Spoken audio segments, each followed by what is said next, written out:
Hello guys, ನಮಸ್ಕಾರ ಎಲ್ಲರಿಗೂ. ನನ್ನೆಲ್ಲ ರೀಲ್ಸ್ ನೋಡಿರ್ತೀರಾ, ಹಾಗೆ ಮಿನಿ ಬ್ಲಾಗ್ ನೋಡಿರ್ತೀರಾ. ಇದು ಬಂದ್ಬಿಟ್ಟು ನಾನು ಒಂದು ಅವೇರ್ನೆಸ್ ಕ್ರಿಯೇಟ್ ಮಾಡುವಂತ ಒಂದು ವಿಡಿಯೋ ಆಗಿರುತ್ತೆ.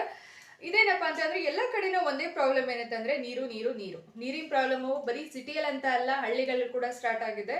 ರೈತರಿಗಂತೂ ತುಂಬಾ ಅಂದ್ರೆ ತುಂಬಾನೇ ಪ್ರಾಬ್ಲಮ್ ಆಗ್ತಾ ಇದೆ ಅಂತಾನೆ ಹೇಳ್ಬೋದು.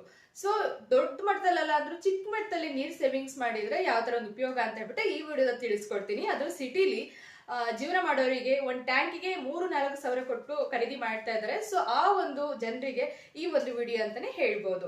ಬನ್ನಿ, ಚಿಕ್ಕ ಪುಟ್ಟ ಒಂದು ತಿಂಗಳಲ್ಲಿ ಯಾವ ಒಂದು ನಾವು ನೀರ್ನ ಸೇವಿಂಗ್ಸ್ ಮಾಡ್ಬೋದು ಅಂತ ಹೇಳ್ಬಿಟ್ಟು ಈ ವಿಡಿಯೋದಲ್ಲಿ ಪೂರ್ತಿಯಾಗಿ ತಿಳಿಸ್ಕೊಡ್ತೀನಿ. ಆದಷ್ಟು ನಿಮ್ಮ ಫ್ರೆಂಡ್ಸ್ ಫ್ಯಾಮಿಲಿಯವರ್ಸ್ಗೆ ಈ ಒಂದು ವಿಡಿಯೋನ ಶೇರ್ ಮಾಡಿ. ಓಕೆ, ಬನ್ನಿ. ಐ ಥಿಂಕ್ ಬಾತ್ರೂಮ್ ಫ್ಲಶ್ ಟ್ಯಾಂಕಲ್ಲಿ ಏನಿಲ್ಲ ಅಂತಂದ್ರೂ 4-5 ಲೀಟ್ರಷ್ಟು ನೀರಿರುತ್ತೆ.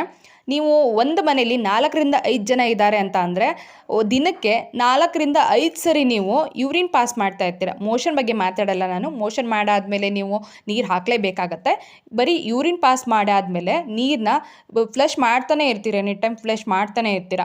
ಓಕೆನಾ? ಅದನ್ನ ಏನು ಮಾಡ್ಬೇಕಂತಂದರೆ ಯೂರಿನ್ ಪಾಸ್ ಆದಮೇಲೆ ಸಡನ್ನಾಗಿ ಪ್ರೆಸ್ ಮಾಡಿ ಬೇಗನೆ ಎತ್ಬಿಟ್ರೆ ಏನಾಗುತ್ತೆ, ಹಾಫ್ ಲೀಟ್ರ್ ಮಾತ್ರ ನೀರು, ಹಾಫ್ ಟ್ಯಾಂಕ್ ನೀರು ಮಾತ್ರ ಒಳಗಡೆ ಹೋಗುತ್ತೆ ಟಬ್ ಒಳಗಡೆ, ಇನ್ನೂ ಅರ್ಧ ಟ್ಯಾಂಕಲ್ಲೇ ಉಳ್ಕೊಳ್ಳುತ್ತೆ. ಸೊ ಇದರಿಂದ ಕೂಡ ನೀರು ತುಂಬಾ ಸೇವಿಂಗ್ಸ್ ಆಗಬಹುದು. ನಾನಿವಾಗ ಬಾತ್ರೂಮ್ದದ್ದೇ ಎಕ್ಸಾಂಪಲ್ ಕೊಟ್ಟಿರೋದು. ಈ ತರ ಸುಮಾರು ಇದೆ. ಸೊ ನಿಮ್ಮ ಮನೇಲಿ ಎಲ್ಲಿ ನೀರು ವೇಸ್ಟ್ ಆಗಿ ಫೋಲ್ ಆಗ್ತಾ ಇದೆ ಅಂತ ಹೇಳ್ಬಿಟ್ಟು ನೀವೇ ಯೋಚನೆ ಮಾಡಿ, ಎಲ್ಲಿ ಕಂಟ್ರೋಲ್ ಮಾಡಿ. ಸುಮ್ಮನೆ ಇವಾಗ ಹ್ಯಾಂಡ್ ವಾಶ್ ಮಾಡುವಾಗ ಆಯ್ತು, ಆಮೇಲೆ ಪಾತ್ರೆ ತೊಳೆಯುವಾಗ, ಸೋಪ ತೊಳೆಯುವಾಗ ಏನ್ ಮಾಡ್ತೀವಿ, ನೀರು ಫೋಲ್ ಆಗ್ತಾ ಇರುತ್ತೆ. ಸೊ ಅದನ್ನ ಆಫ್ ಮಾಡ್ಕೊಂಡು ಹ್ಯಾಂಡ್ ವಾಶ್ ಅಥವಾ ನಾವು ಪಾತ್ರೆ ತೊಳೆಯುವಾಗ ಆಫ್ ಮಾಡ್ಕೊಂಡ್ರೆ ಅಲ್ಲಿ ಕೂಡ ನೀರು ಸೇವಿಂಗ್ಸ್ ಆಗುತ್ತೆ. ಕೆಲವೊಂದಿಷ್ಟು ಮನೇಲಿ ಹೇಳ್ತಾರೆ, ನಮಗೆ ನೀರಿನ ಪ್ರಾಬ್ಲಮ್ ಇಲ್ಲ, ನಮಗೆ ಬೋರ್ ಇದೆ, ಆಮೇಲೆ ಕಾವೇರಿ ವಾಟರ್ ಅವಾಗ ಬರ್ತಾ ಇರುತ್ತೆ, ನಾವು ಚೆನ್ನಾಗಿದ್ದೀವಿ ಅಂತ.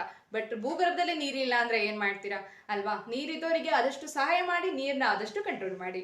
ಈ ವಿಡಿಯೋನ ನಿಮ್ಮ ಫ್ರೆಂಡ್ಸ್ ಫ್ಯಾಮಿಲಿಯವ್ರಿಗೆ ಶೇರ್ ಮಾಡಿ. ಓಕೆನಾ? ಇದು ಬಂದ್ಬಿಟ್ಟು ಬಾತ್ರೂಮ್ ಅಲ್ಲಿ ಅರಳಿದ ಪ್ರತಿಭೆ ಅಂತ ಹೇಳಿ ಟ್ರೋಲ್ ಮಾಡಿದ್ರು ಪರವಾಗಿಲ್ಲ. ಈ ವಿಡಿಯೋನ ಆದಷ್ಟು ನಿಮ್ಮ ಫ್ರೆಂಡ್ಸ್ ಫ್ಯಾಮಿಲಿಯವ್ರಿಗೆ ಶೇರ್ ಮಾಡಿ. ಓಕೆನಾ? ಬಾಯ್, ನಮಸ್ಕಾರ.